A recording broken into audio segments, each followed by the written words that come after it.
Okay, welcome jennee jirra. Har'a qabadee kan inni isiniif dhufee freshman koorsii irraa koorsii ji'oogiraafii freshman koorsii jedhu faayinaal egzaamaa boqonnaa shanaffaa qofarraa kan qophaa'e jechuudha. Na faana bu'aa sabiskiraayib laayik sheer gochuudhaan faayinaala kanaaf akka irraa fayyadamnu hiriyoota keessan hunda biraan gahaa jechuun barbaada. Anaafis viidiyoo koo laayik sabiskiraayib gochuun akkanaaf eegaltan kabajaa fi jaalalaan inni isin gaafadha. Haa eegallu gara gaafitti adeemnu. Gaafiin maal jettee seetaa filannoodha. Gaafiin tokkoffaan maal jettee seetaa what is the main factor that influences the weather and the climate of a region? Haala qilleensaa Itoophiyaa kana irra caalatti faaktoriin influence gochuu danda'u kan armaan gadii keessaa kam jedha. A. Population density, B. Geographical location, C. Economic activity, D. Cultural practice jedha. Kanaaf as keessaa inni meeyinii ta'e jechuudha. Faaktoriin beekamaan weezarii fi kilaayimeetis influence gochuu danda'u eenyu jechuudha. Geographical locationidha jechuudha. Gara gaafii itti aanutti adeemnu. Gaafiin itti aanu maal jedha? Which of the following is not the elements of weather? Elementoota haala qilleensaa kan hin taane isa kamii jagaafi lammaffaanii A. Bubbee, B. Temperature, C. Longitude, D. Humidity.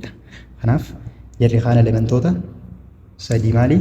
Windiin elementii isaati, tempereejarri elementii isaati, pireejarii yoo jiraate elementii isaati, humidity illeen akkasuma humidity fi precipitation faanis elementoota weezariiti jechuudha. Garuu longitude is what? Not elements of weezariidha jechuudha. Not the elements of weather kan ta'e longitudeidha jechuudha. Gara gaafiitti aanutti haala ceenu. Gaafii sadaffaan maal jetti? Which part of Ethiopia is characterized by the high altitude and the cooler temperature? Naannolee armaan gadii Itoophiyaa kana keessaa naannoleen lafa ol ka'uu fi qilleensa qabbanaa qabaachuun beekamtu eenyu jechuudha? A. Western Highland, B. Eastern Lowland, C. Rift Valley, D. Southern Plain jechuudha. Kana keessaa inni beekamaa fi ijoo ta'e maali? Western Highland jechuudha. Western Highlandiin qilleensa qabbanaa fi maaliin beekama jechuudha? Lafa ol ka'oo qabaachuun beekamaadha jechuudha. Gara gaafii arfaffaatti yoo jeene gaafii arfaffaan maal jedha? The climate of which region influences the seasonal rainfall in Ethiopia? Seasonal rainfall yookaan rooba haala waqtiilee rooba Itoophiyaa irra caalatti influence kan godhu kan armaan gadii kana keessaa isa kam jedha? Meeditiraaniyaadha. B. Indian Ocean, C. Atlantic Ocean, D. Arctic Ocean jechuudha. Kana keessa beekamaan maali? Congoon Basin and Indian Ocean is the most source for what? Rainfall of Ethiopia jennee turre. Rooba Itoophiyaatiif irra caalaa madda bishaanii kan ta'u eenyu? Congoon Basin and Indian Ocean jechuudha. Gara gaafii shanaffaatti yoo dabarru what is the trend of climate change currently observed in Ethiopia? Climate change yookaan jijjiirama qilleensaa yeroo ammaa Itoophiyaa keessatti mul'achaa jiru kanaaf trend yookaan sababoota kan ta'uu danda'u kan armaan gadii kana keessaa kami? A. Decrease in average temperature, B. Increase in precipitation level, C. Increase in drought frequency, D. Stabilization of weather and pattern. Weather pattern jechuudha. Kana keessaa gabaabumatti maal jechuudha? Decrease average temperature jechuu fi stabilization jechuun hariiroo tokko waliin qaba. Maaliif? Average temperature decrease ta'a yoo deeme qilleensi kun gara maalitti dhufa jechuudha? Gara stability ta'u dhufa jechuudha. Qilleensa dhaabbataa tokko, qilleensa waqtiirraa waqtitti hin jijjiiramne tokko kan yeroo hunda constant ta'e tokkotti dhufna jechuudha. Kanaaf decrease in average temperature is lead to the what? Stabilization of weather pattern jechuudha. Kanaaf deebiin eenyu keessa jirti jechuudha? B fi C qofa keessa laallaa jechuudha. Haalaallu baan maal jedha? Increase in precipitation level. Hammi precipitation yookaan hammi rooba hammi jiidhinsaa maal ta'u ol ka'uu yaa hammi jiidhinsaa ol ka'uun amma Itoophiyaa keessatti mul'ataa jira. Itoophiyaa keessatti wanti mul'ataa jiru maali? Roobni dhabamaafaa jira jechuudha. Haalli qilleensaa gara qilleensa ho'aatti faa jijjiiramaa deemuu mul'ata waan ta'eef dirootiin yookaan gogiinsi irra deddeebi'ee mul'achuudha jechuudha deebiin. Kanaaf deebiin maal ta'e jechuudha? Cdha jechuudha. Gara gaafii jaffaatti yoo dabarre gaafii jaffaan maal jedha? Which factor is considered a control of weather and climate? faaktaroota armaan gadii kana keessaa qilleensa baaramaa fi haala qilleensaa kan to'atu isa kami? Faaktarii armaan gadii kana keessaa jechuudha. Haala qilleensaa fi qilleensa baaramaa kan to'atu isa kamii jedha. A. Cultural belief. B. Economic development. C. Elevation. D. Population size jedha. Kana keessaa Itoophiyaan akkuma beektan baay'een isii lafa ol ka'uudha jennee turre. Kilaayimeetii fi weeziriin isii kanaan maal ta'e kanaan kontirool ta'e jechuudha. Kanaaf the answer is what? Elevation jechuudha. Isaan lamaanuu to'achuu kan danda'u jechuudha. Haala qilleensaa fi qilleensa baaramallee to'achuu kan danda'u altituudiidha jechuudha. Elevation jechuun altituudii jechuudha karaa biraatiin. Gara gaaffii torbaffaatti yoo dabarre gaaffiin torbaffaan maal jedha?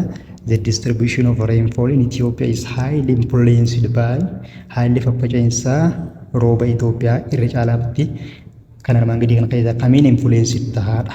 A. Populations activity hojii uummanni hojjetuun. B. Topography and altitude. C.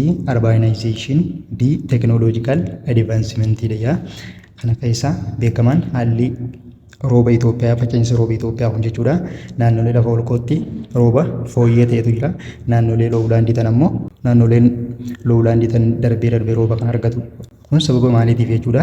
Sababa haala teessuma lafaa fi ol ka'iinsa lafaatiif jechuudha. Gaaffii saddeettaffaatti yoo dabarre immoo gaaffiin saddeettaffaan maal jedha? What phenomenon is contributing significantly to climate change in Ethiopia? Maal jedha? Haala qilleensa baaramaa jijjiirama qilleensa baaramaa Itoophiyaa kana keessatti jechuudha. Feenomeena armaan gadii yookaan ta'eewwan armaan gadii kana keessa shoora kan qabu isa kami jechuun maal jechuu gabaabumatti qilleensi baaramaan Itoophiyaa kun akka jijjiiramuuf faaktaroonni armaan gadii kana keessa kamtu qooda qabaa jedha. In agricultural practice haala qonna hojii qonnaa jechuudha. Haala hojii qonnaa. Biin ammoo industrial emission haala faffaca'insa yookaan industiriidha. Biin ammoo deforestation badiinsa bosonaa jechuudha. Bosona ciruufaa jechuudha. Bosona ciruu agricultural practice waluma qabataa jechuudha. Industrial emmissioniinis qooda ni qabaa jechuudha. Qooda fakkeenyaaf parsantiidhaan yoo wal caalan illee isaan kun hundinuu maali? Shoora kontribuut ni godhu jechuudha. Ni hirmaatu jechuudha as keessatti. Qilleensi baaramaan Itoophiyaa akka jijjiiramuuf gahee ni qaba jechuudha. Jarri kumsa jeenuu as keessatti. Kanaaf deebiin maal ta'e jechuudha? All of the above ta'e jechuudha. Gara gaaffii saglaffatti yoo ceene gaaffiin saglaffaan maal jedha seeta? How is Ethiopia responding to climate change challenge? Akkam jechuudha kuni maal jechuu barbaade? Itoophiyaan fakkeenyaaf haala qilleensa baaramaa jijjiirama qilleensa baaramaa kanaaf deebiin isii rispoonsi gootu yookaan wanti isiin karoorfattee tokko yookaan qilleensa baaramaa kan akkanaatiin sirreessuu qaba, gabbuusuu qaba, baalaansii gochuu qaba jettee rispoonsiin isiin kennuu dandeessu tokko maali jedha? And ignoring the issue waa'ee dhimmicha dagachuu.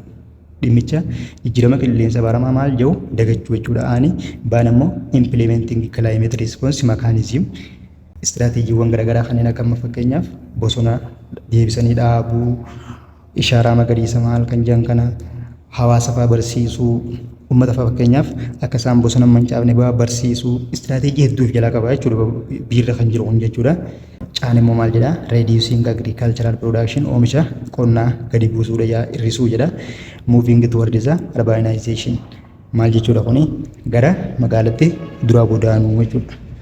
Kana keessaa Itoophiyaan chaalenjii qilleensa baaramaa mudatu kanaaf rispoonsii isiin kennitu maali? Implementing climate response mechanism jechuudha. Mechanism kana maal gochuudha? Follow gochuudha jechuudha. Kana hojiirra oolchinaan qilleensi baaramaan haga tokko ni sararata jechuudha. Inni tasgabbaa jechuudha. Gara gaaffiitti aanutti yoo dabarre gaaffiin kurnaffaan maal jedha? Gaaffii kurnaffaan wanti which of the following is the best? Which of the following is best to describe Ethiopia's rainfall pattern? Waa'ee haala rooba Itoophiyaa yookaan haala caaseeffama rooba Itoophiyaa sirriitti kan ibsu isa kamii jedha? A. Consistency year round rooba walitti fufaan argatu yookaan roobu. B. ammoo highly variable with distinct rainy season jijjiirama waqtiilee faana jechuudha. Akkuma waqtiin jijjiiramu haalli roobaa jijjiiramu jechuudha kunis. B. ammoo non existent yaa kan hin jirre ta'uudha. D. ammoo maal jedha? Only occurring winter. Winterii qofa rooba argatti jedha. Winterii qofaa miti jechuudha. Winteriin naannolee akka Afar, fi naannolee tokko tokkootu galaana Meeditiraaniyaa farraa rooba muraasa argata malee naannoleen Itoophiyaa bakka biraarraa argata waan ta'eef only kan jedhu limit godha jechuudha addaadha. Kanaaf maal ta'e jechuudha haala faffaca'iinsa rooba Itoophiyaa yookaan caaseeffama rooba Itoophiyaa sirriitti kan ibsu kami jechuudha highly variable jijjiiramaadha jechuudha waqtii faana kan jijjiiramu jechuudha. Gara gaaffii itti aanutti haa dabarru. Okay, gaaffii 11ffaan maal jedha seeta? What significant environmental changes expected due to ongoing global warming? Maal jechuudha? Sababa fakkeenyaaf maaltu ta'a? Fakkeenyaaf global warming yoo kana dabalaa kan deemu taate environment keenya kana akkam godha jettee expect gootame fakkeenyaaf akka nama tokkotti jechuudha. Akkas jennu qaabate jechuudha. An increasing the polar ice cap, B rise in sea level, D more predictable weather pattern, D nammoo improved farming condition everywhere. Maal jechuudha kuni? Qilleensi baramaan jechuudha ho'i addunyaa kun dabalaa yoo deeme environmentii irratti jijjiirama akkamii fiduu dandeenye expected yoo goone maaltu ta'a jennee tilmaamuu qabna jechuudha. Leeveliin ol ka'a jechuudha. Kunis maaliif ol ka'a? Sababa maaliitiif ol ka'a yoo jenne fakkeenyaaf cabbiileen ho'i akkuma dabalaa deemuun cabbiileen bantiirra jiranii fi iddoo garaagaraatti kuufamanii jiran jechuudha. Maal ta'u ni baqu jechuudha. Baqee gara maaliitti deebi'a? Gara bishaan dhangala'ootti deebi'ee galaanaa fi garbaawwan gurguddoon faana akka ol kan godha. Yoo yaadattan chaaptarii afuraffaa keessa gaafa barannu maal jenne fakkeenyaaf saniin fakkeenya isin haasaa fresh watariin irra caalaa foormii maaliitiin jira jedha. Foormii cabbiitiin kan kuufamedha jedha. Kanaaf bishaan baay'een kun sababa ho'i addunyaa dabalootiin yoo gara dhangala'ootti jijjiiramaa deeme sea leveliin maal ta'e jechuudha rise ta'e yookaan increase ta'e jechuudha. Kanaaf B ta'e jechuudha. Gara gaaffiitti aanutti yoo ceene gara gaaffii 12ffatti yoo ceene gaaffiin 12ffaan which weather element is crucial in determining Ethiopia's agricultural productivity dha. Oomisha qonnaa Itoophiyaa determine godhuu keessatti gahee olaanaa kan qabu kamii jedha elementoota haala qilleensa armaan gadii keessaa. A windy speed saffisa bubbee, B humidity precipitation jechuudha. C ammoo rainfall dha. D air pressure. Kuni maal jechuudha? Kana irratti filannoon namatti wal qabdu tamii lamaan tana qofaa jechuudha. Maaliif taan hin taatu haala oomisha Itoophiyaa yookaan haala oomisha qonna Itoophiyaa maal irratti kan hundaa'edha? Rooba irratti kan hundaa'edha jechuudha. Kanaaf deebiin rainfall taati. Garaagarummaan rainfall fi humidity maali yoo jenne rainfall jechuun actually jiidhinsa gara lafatti bu'ee biqiloonni akka lafaa margu godhu jechuudha. Garuu humidity jechuudha immoo precipitationin yookaan air vaaporiin jechuudha. Qilleensi jiidhaan samiifaa keessa ayirii keessa qilleensa keessa jiraachuu jechuudha. Kana irratti fakkeenya tokkoon isin yaadachiisa. Fakkeenyaaf manguddoon teenya yeroo yoo dhageessan maal jetti? Samiin roobuma lafti garuu gammoojjiidha jedhan ni yaadadha. Yeroo san maal jechuudha humiditiin ni jira jechuudha. Garuu rainfalliin hin jiru. Kanaaf qonni Itoophiyaa irra caalaa maal irratti fokus kan godhu jechuudha rainfall irratti depend ta'a jechuudha. Kanaaf deebiin C ta'a jechuudha. Gara gaaffii itti aanutti yoo ceene gaaffii 13ffaa. Gaaffiin 13ffaan maal jedha? What is the general trend in temperature estimate for Ethiopian due to climate change? Sababa haala jijjiirama qilleensa baaramaa Itoophiyaa determine gochuu keessatti estimate gochuu keessatti trendiin kan totaalii akka waliigalatti jechuudha. Haala jijjiirama qilleensa baaramaa Itoophiyaa safaruu keessatti gahee waliigalaa yookaan inni jecha waliigalaatiin ibsuun kan danda'amu armaan gadii kan keessaa kamii jedha. N constant temperature Itoophiyaa constant miti jechuudha. B decrease in average temperature. Kanaaf increasing in average temperature jechuudha. Temperature increase ta'u jechuudha. General trend waan jeef deebiin C ta'a jechuudha. Fakkeenyaaf D tan yoo fudhatte fluctuating temperature dhugaan ni jijjiirama garuu with what specific trendiidhaan jijjiirama jechuudha. Qilleensi baaramaan fakkeenyaaf naannoolee akkanaatti qilleensi baaramaan digirii hanganaatiin ol ka'e digirii hanganaatiin gabbu'ee jedhamee estimate yookaan meejor gochuu hin danda'amu malee no specific trend miti jechuudha. Kanaaf general trend ta'uu kan danda'u average temperature maal ta'uudha increase ta'uu jechuudha. Gaafii 14ffatti yoo jennu immoo the spatial distribution of which resources greatly affected by climatic condition in Ethiopia. Haala faffaca'insa maddoota armaan gadii kana keessaa greatly maal beeknu nuti greatly yookaan irra caalatti climatic conditionidhaan yookaan haala qilleensaatiin affected kan ta'u isa kamii jedha. Haala qilleensaatiin more jechuudha. Forest resource madda maaliiti? Madda bosonaa yookaan biqilootaa jechuudha. C B'n ammoo mineral resource, C energy resource, D human resource. Fakkeenyaaf isaan kun hundinuu affected ni ta'u jechuudha. Maaliif parsantaa garaagaraatiin illee affected ta'an affected ni ta'a. Garuu the greatly one is what? Forest resource. Maaliif kana ta'e? Fakkeenyaaf lubbu qabeeyyiin kun marti isaaniitu biqiloota irratti hirkatanii jiraatu jechuudha. Yoo biqiloonni dura biqiloota dhabamaa jechuudha. Biqiloonni dhabame jechuun lubbu qabeeyyiin biraa marti jiraachuu hin danda'u waan ta'eef the basic and the basic is what? Affected by climatic condition or climatic change or global warming is what? Forest resource dha jechuudha. Jalqaba biqiloota midhaa jechuudha. 15ffatti yoo dabarre immoo how does climate variability directly impact Ethiopian livelihood? Kallattiidhaan fakkeenyaaf haalli jijjiirama qilleensa baaramaa Itoophiyaa fakkeenyaaf akkamitti galii Itoophiyaa irratti kallattiidhaan dhiibbaa fiduu danda'a. Maal jedha? A by ensuring sustainable practice hojiilee itti fufiinsa qabu tokko yookaan milkaa'insa qabu tokko mirkaneessuudhaan. B by disrupting economic activity and food supplies. C by reducing employment rates. D by enhancing tourism opportunity.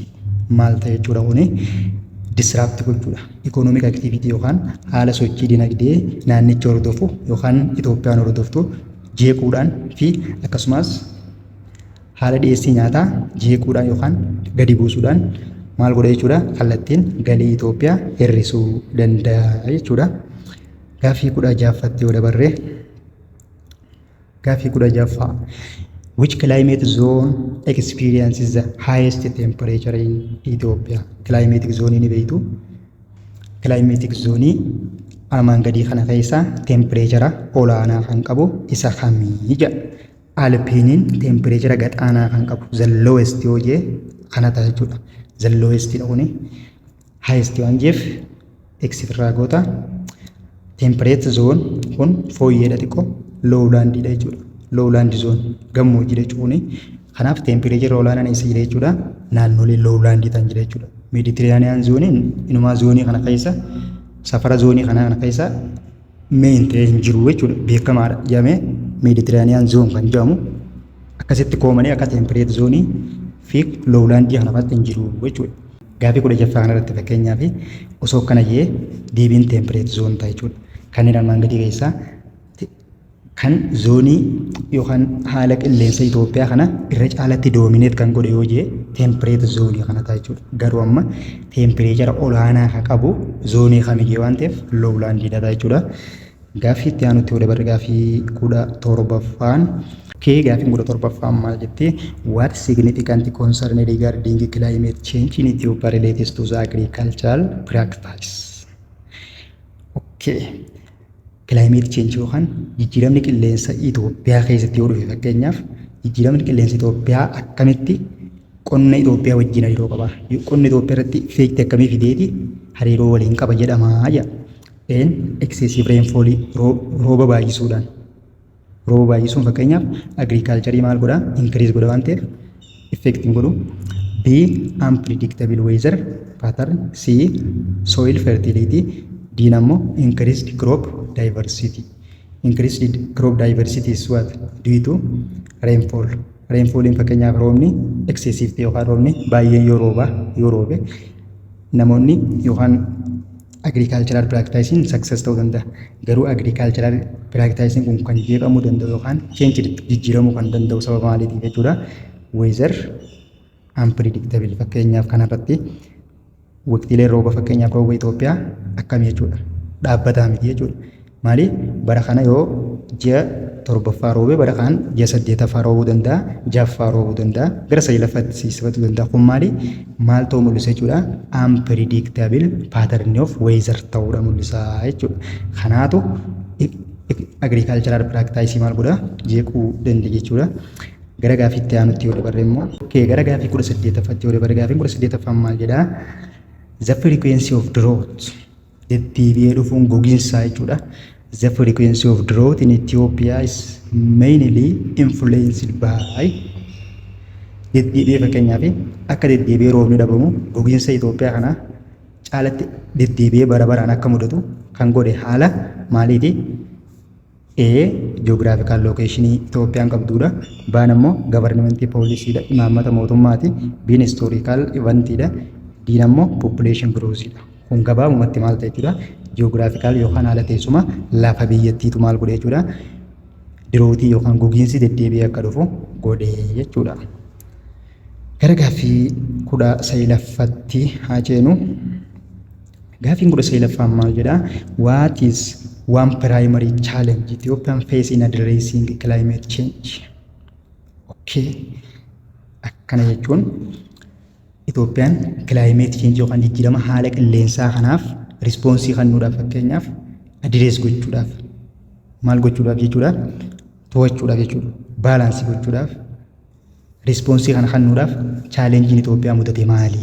Akkasiin fakkeenyaaf climate change kana addressing goone wanti isii godhe maali? Itoophiyaan fakkeenyaaf hanqina maalii waan qabduuf jechuudha. Kana jechuun jalqaba irratti hanqina maalii waan qabduuf the primary challenge guddaan jechuudha. Lack of natural resource waan qabduuf, hanqina madda qabeenya uumamaa waan qabduuf, baan immoo insufficient data fi teknooloojiidhaan duubatti haftuu waan taateef yookaan gahaa waan hin qabneef, biin immoo abundance of skilled labor hojjettoota dandeettii qaban yookaan warra baratan hedduu qabaachuudhaan, diin immoo high economic growth kun lamaan faallaadha. San keessa ilaallaa jechuudha. Natural resource hanqina natural resource dhabdee osoo hin taane more the first or the primary challenge is what? Insufficient technology and data dha jechuudha. Haala jijjiirama qilleensaa kana to'achuu kan isii dhorku jalqaba irratti wanta kana jechuudha. Faaktoriin jiru insufficient dha jechuudha. Kana keessaa baana. Gara gaaffii 20 darbaruu gaaffii 20ffaan maal jedhaa? One of the expected outcome of climate change